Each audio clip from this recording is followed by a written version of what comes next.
आनंद भगवान की। हाँ, 2 बार भगवान नाम का कीर्तन करेंगे। श्रीमन नारायण नारायण नारायण, श्रीमन नारायण नारायण नारायण,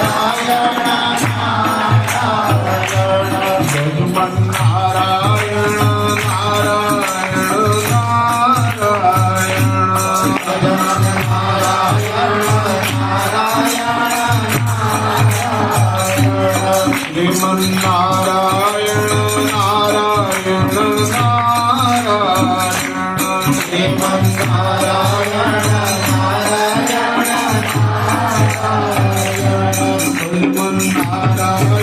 नारायण नारायण, श्रीमन नारायण नारायण नारायण। बोलिए सच्चिदानंद भगवान की, गुरुदेव भगवान की, श्री गीता माता की, श्री गायत्री माता की, श्री गंगा मैया की, श्री गौ माता की, श्री भारत माता की, सत्य सनातन धर्म की, आनंद कंद भगवान की। परम श्रद्धेय परम तपोमूर्ति कैलाश मठ के आचार्य श्री का चिंतन वंदन करते हुए हमारे श्रद्धेय वंदनीय अर्चनीय श्री स्वामी जी महाराज, स्वामी श्याम चैतन्य जी महाराज और वंदनीय आचार्य वृंद, उपस्थित सभी साधक वृंद, विद्यार्थी वृंद, आज के यजमानगण, आप रोज सत्संग सुनते हैं, रोज। ये आपको बड़ा दुर्लभ योग जो है सुलभ मिल रहा है। सत्संग तो क्षण मात्र में कल्याण कर देता है। सत्संगति दुर्लभ संसारा, निमिष दंड जुग एक उबारा। जीवन में एक क्षण के लिए सत्संग घटित हो जाए तो जीवन कृतकृत्य हो जाता है।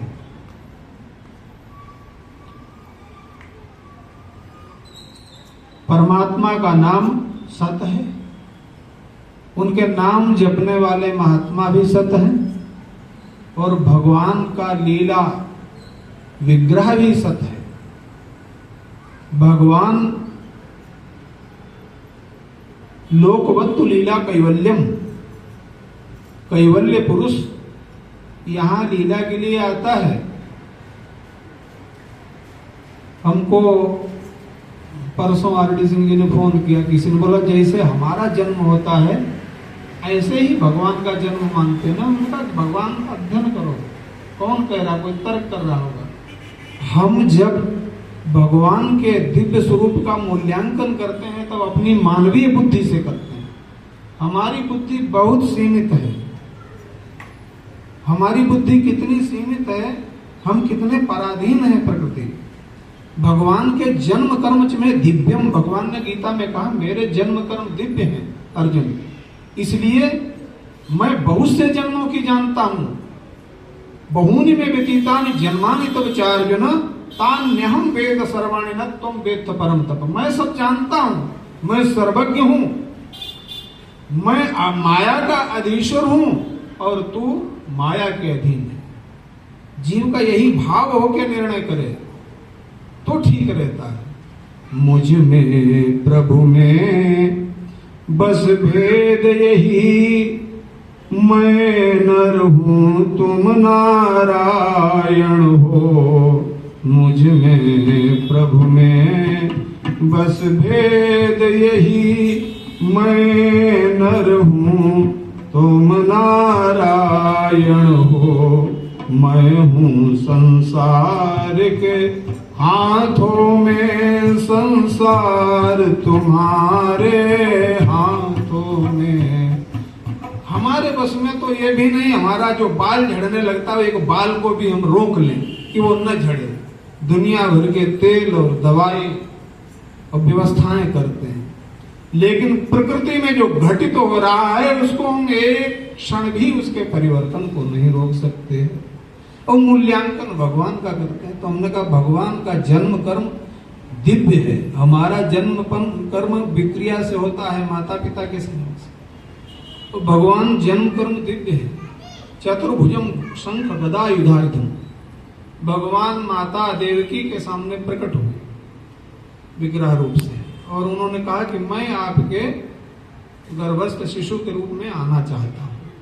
कोई बच्चे के जन्म हमारा सबका ऐसा नहीं होता।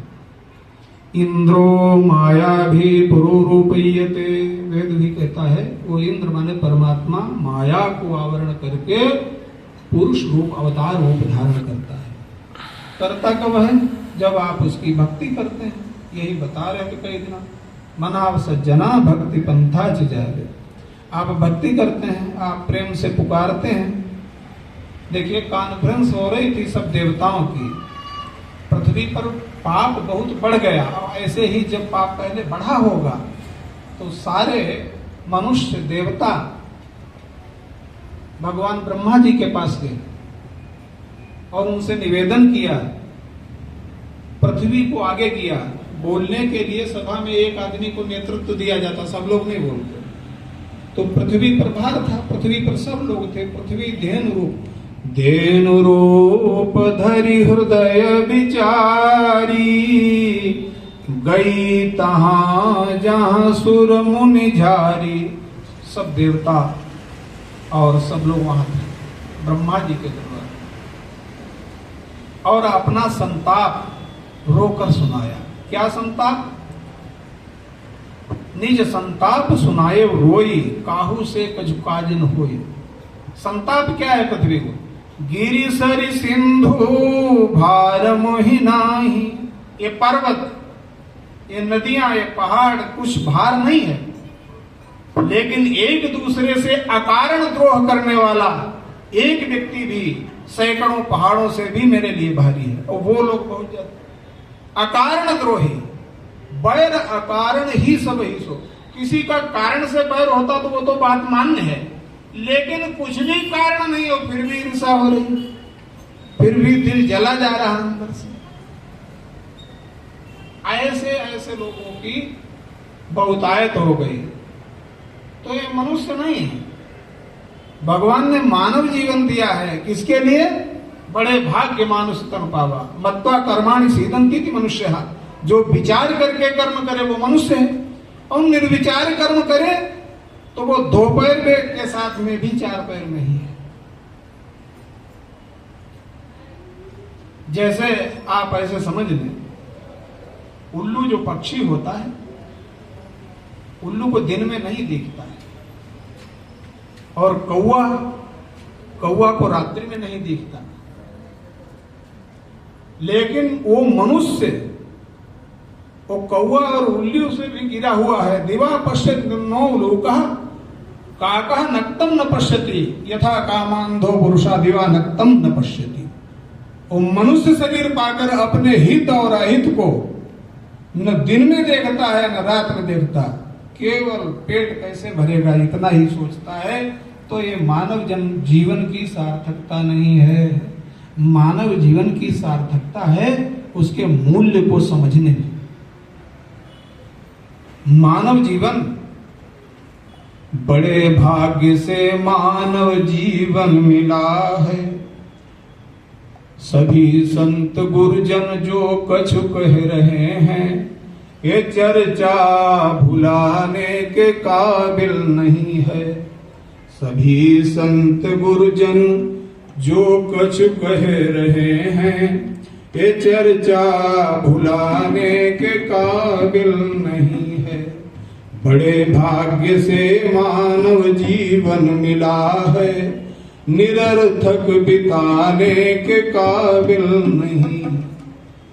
जो है आलसी दुर्व्यसनी विलासी, जो है आलसी दुर्व्यसनी विलासी, जहां इंद्रियों की बनी बुद्धि दासी, भले घूम आया हो मथुरा या काशी, भले घूम आया हो मथुरा या काशी, वो घर में बुलाने के काबिल नहीं है।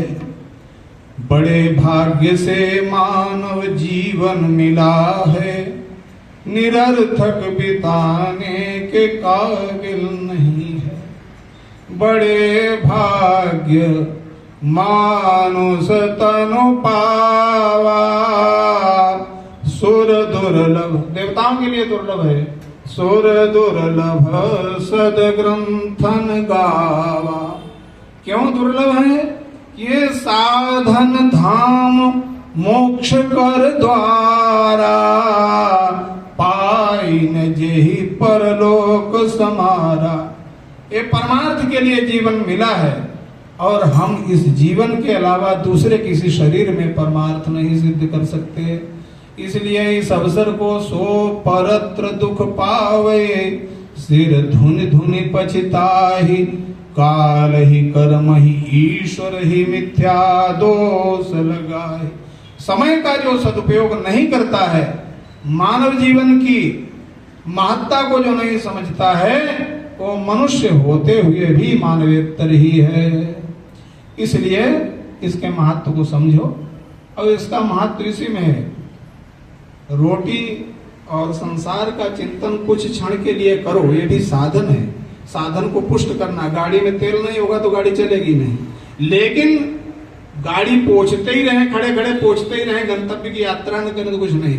तो कई लोग गाड़ी को ही संभालते रहते, बस इसको कितना मेंटेन करने संभालना। अरे इसको मेंटेन करके आपको गंतव्य पर भी जाना है, और गंतव्य क्या है? वही भक्ति पंथा चीज है। भक्ति पंथ रोड है, और वो कहाँ जाती है? वो परमात्मा के परम धाम को जाती है। भगवान गुरु की शरण लेते हैं। अपार संसार समुद्र मध्य। अब जैसे गुरु से, महात्मा से, स्वामी जी से आप कहते हो कि कैसे हम जाएं, क्या मार्ग है? समुद्र मध्य, अपार संसार समुद्र मध्य, सम्मज्जतो में शरणम किमस्ति। जब गुरु के पास जाकर व्यक्ति प्रश्न करता है, साधक प्रश्न करता है कि हम किम कर्तव्य विमूढ़ हो गए, मेरे को अपने कर्तव्य का ज्ञान नहीं, मैं परमात्मा के चरणारविंदों का आश्रय कैसे प्राप्त करूं? तो गुरु सदुपदेश देता है, सन्मार्ग बताता है। गुरु कौन है? कोबा गुरोर यो ही हितोपदेष्टा। प्रश्नोत्तरी में भगवान शंकराचार्य आधे पद में प्रश्न है, आधे उत्तर। कोबा गुरोर यो ही हितोपदेष्टा, जो हित की बात करता है वो गुरु है। वो हमेशा ये जान लो, ये फेसबुक पर और व्हाट्सएप पर और बहुत बड़े कथावाचक जिन्हें पल्लवग्राही ज्ञान कुछ है नहीं, इस पर सब फिलासफर हैं, दार्शनिक हैं, जिन्हें पता ही नहीं है कि शास्त्र वेद की संख्या तक कितना है, पुराण कितने हैं, जिन्हें भागवत का प्रथम अध्याय का नाम भी नहीं पता होगा, कितने अध्याय है नहीं पता, कितने सर्ग हैं वो नहीं पता, कितने स्कंद हैं वो नहीं पता। वो प्रवक्ता हैं, ये सच बात है, बहुतों को पूछा जाता नहीं। तो श्राव्यम सदा किम गुरु वेद वाक्यम, सदगुरु की वाणी श्रवण करो। और गुरु के लक्षण यही कहा है, श्रोत्रियम ब्रह्मनिष्ठम सगुरुमेवाभिगच्छेत समित पाणी। श्रोत्रिय पहले दिया, अगर वो सही ज्ञान ही नहीं है, नेत्रहीन है, क्योंकि शास्त्र नेत्र है, और नेत्रहीन व्यक्ति क्या मार्गदर्शन करेगा? इसलिए इन सब बातों को ध्यान रखना चाहिए। बस मैं अपनी वाणी को यहीं पर विश्राम दूंगा। भक्ति पंथ है, और आप उस गंतव्य के लिए प्रतिक्षण आत्मनिरीक्षण करें। रोज कम से कम ये सोचें कि संसार के कार्य तो हमने किए, लेकिन परमार्थ के लिए क्या किया। परमार्थ प्रतिक्षण सतत चिंतनीय है। वृत्ति में जब तक सातत्य नहीं है, तब तक आप परमार्थ को सिद्ध नहीं कर सकते।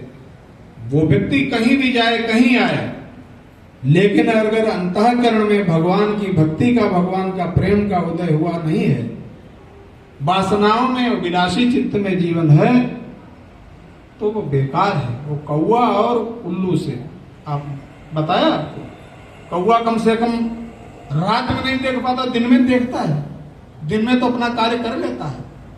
उल्लू दिन में नहीं देखता तो रात में अपना कार्य करता है। यथा कामांधो पुरुषः दिवा नक्तम न पश्यति, कामनाओं में, वासनाओं में जिसका चित्त आसक्त है वो दिन में और न रात में कभी अपना हित नहीं देखता है।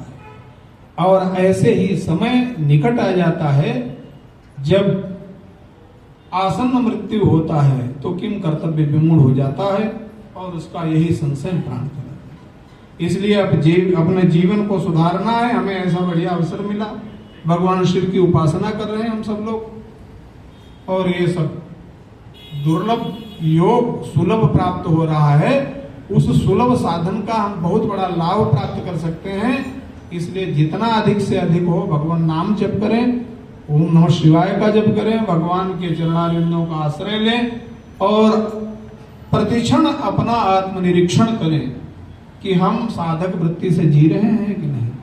आपका कल्याण हो जाएगा। स्वामी जी आपको जो भी अभी आशीर्वचन देंगे। अब इसके पहले आज के हमारे यजमान हैं संजीव सिंह जी और चेतन अरुण निकम जी, दोनों लोगों को स्वामी जी की ओर से, इस कैलाश मठ की ओर से, भगवान महादेव की ओर से खूब खूब आशीर्वाद। आप स्वस्थ रहें, प्रसन्न रहें, भगवान आपको जीवन में उत्तरोत्तर